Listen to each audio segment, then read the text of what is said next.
Notre invité ce soir, le docteur Jean Tafazoli. Bonsoir. Bonsoir. Merci d'avoir accepté notre invitation. Vous êtes Merci médecin généraliste, fondateur de maquestionmédicale.fr. Alors on parle beaucoup de la tension en ce moment, bien sûr, dans les hôpitaux, mais la tension existe aussi dans les cabinets médicaux, les médecins généralistes qui doivent eux aussi faire face à l'afflux de patients. Quelle est la situation aujourd'hui dans notre département pour les médecins généralistes ? Alors, la situation a été un peu compliquée sur ces 3 dernières semaines. Je voudrais ce soir en profiter pour vous dire un grand merci à tous nos concitoyens qui, grâce à leurs efforts, grâce au confinement, on va dire au semi-confinement qui a lieu actuellement, ont permis de ralentir légèrement, hein, on le voit sur les chiffres de cette semaine, aussi bien en cabinet qu'à l'hôpital, de ralentir un petit peu cette épidémie. Comme quoi le confinement, malgré... il était un petit peu mi-figue, mi-raisin, a quand même permis de ralentir les transmissions. Donc on n'est pas encore sorti d'affaire, hein. On a des cas positifs tous les jours. Aujourd'hui, moi j'ai vu 3 personnes positives, hein, par exemple.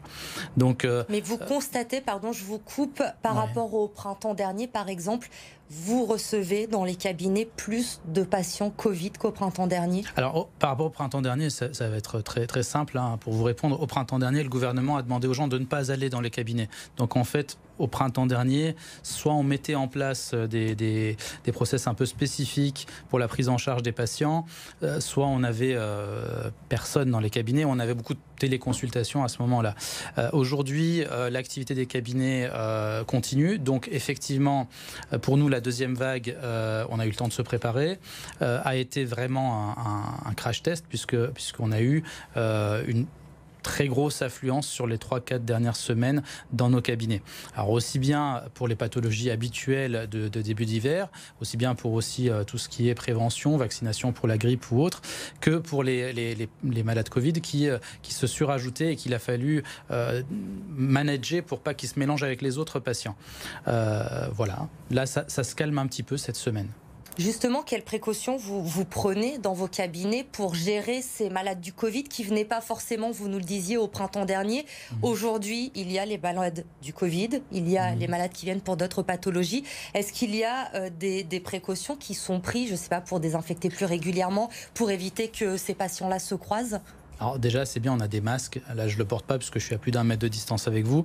Donc, on a des masques, on en a en quantité. Donc ça, le printemps dernier, on n'en avait pas, quoi qu'on en dise.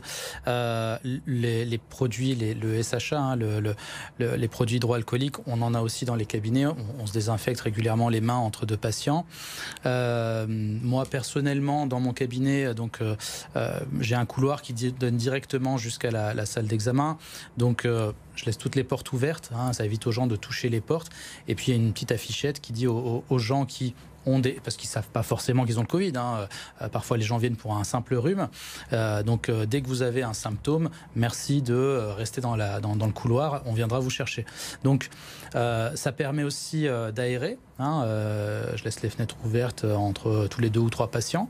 Et donc, effectivement, je pense que c'est à peu près la même chose dans tous les cabinets de la région lyonnaise et puis de France. Hein. On a pu mettre en place des choses, des processus pour prendre en charge ces patients et notamment aussi les mettre en fin de journée ou en fin de matinée, demander au secrétariat de leur réserver une place en fin de journée pour pouvoir désinfecter derrière. Sur les tests antigéniques, si j'ai une minute pour en parler, les tests antigéniques arrivent depuis la semaine dernière en petite quantité. Donc, vous les faites maintenant aussi, vous, les médecins généralistes? Les médecins généralistes, les pharmaciens, les infirmiers peuvent les faire. Moi, sur la commune de la Tour de Salvani où j'exerce, on s'est organisé pour que chaque jour, il y ait des tests antigéniques qui ont lieu dans un local spécifique prêté par la mairie, qui a super bien coopéré avec nous sur ce petit projet. Donc il y a des choses qui se font et finalement par rapport à la première vague, on nous a écoutés, donc on a plus d'outils et la population est un peu plus avertie aussi, hein, il faut le dire. On voit plus les gens faire n'importe quoi, arriver en toussant, donc c'est bien mieux. Il y a les patients Covid, bien sûr, à traiter pour les médecins en ce moment, mais il y a également les cas contacts. Certains de vos collègues expliquent que finalement, c'est aussi une grosse partie de votre travail aujourd'hui de devoir gérer les cas contacts dans les cabinets médicaux, ce qui n'était pas le cas au printemps dernier. Alors oui, c'est pas une nouveauté en médecine. Le grand handicap de la médecine aujourd'hui, c'est la paperasse, c'est l'administratif. On a vu la CPM nous expliquer que effectivement, ils allaient recenser tous les cas contacts, ensuite nous dire qu'il fallait qu'on participe à ces petites enquêtes. Aujourd'hui, clairement, le recensement des cas contacts se fait quasiment entre le médecin et le patient. Et c'est vrai qu'on passe beaucoup de temps à gérer ces cas contacts. Des nouveaux outils comme la télémédecine permettent de gérer cela plus rapidement. Si je vois un patient, je lui demande tout simplement de demander à tous les gens qu'il connaît de m'envoyer une demande pour faire les tests. Voilà, comme ça je réponds à tout le monde dans la foulée. Mais effectivement, ça demande beaucoup de temps et c'est chronophage, c'est épuisant pour les généralistes et même les autres médecins de faire cette gymnastique quotidienne et puis d'avoir le sentiment que ça s'arrêtera jamais. Mais bon, on l'a choisi, c'est notre travail.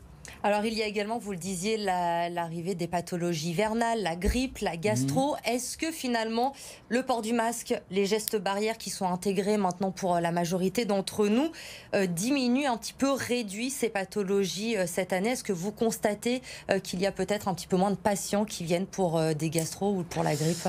Alors la gastro, cette année, elle était un petit peu... donc on a eu un vrai rotavirus, on a eu pour l'occasion, on a eu une vraie gastro. Ça a été un peu bizarre parce que la gastro, en général, elle vient sur 2-3 mois. Là, cette année, elle s'est étalée. On a eu des gastros de l'hiver dernier jusqu'à aujourd'hui, un peu en continu, au compte-gouttes. Donc effectivement, je pense que les gestes barrières ont participé à ce qu'on n'ait pas un pic. On n'a pas eu de pic de gastro, on a eu des petites vaguelettes. Voilà. La grippe, je crois savoir que les premiers cas arrivent, pas dans notre région encore, mais il y a quelques cas dans d'autres départements. Donc la grippe arrive, les vaccins arrivent en parallèle, heureusement. Donc si j'ai un conseil à donner, c'est vaccinez-vous.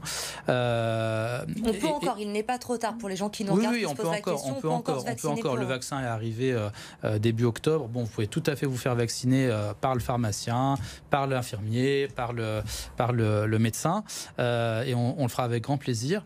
Et puis, oui, effectivement, les gestes barrières, je pense, vont permettre qu'on n'ait pas, en plus d'une vague Covid, une vague grippe ou une vague, comme vous le disiez, gastro ou autre, qui serait une catastrophe dans le contexte actuel.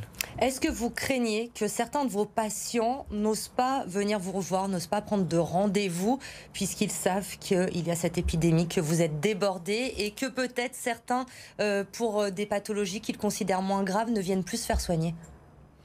Alors moi, oui, j'ai observé ce phénomène au premier confinement, donc j'ai réglé le problème avec la télémédecine. Donc, et quand il s'agissait d'une personne âgée, je suis passé en général par les enfants ou par les petits-enfants pour gérer les ordonnances pendant les périodes de confinement, ou en tout cas pour les patients les plus fragiles à distance. Voilà.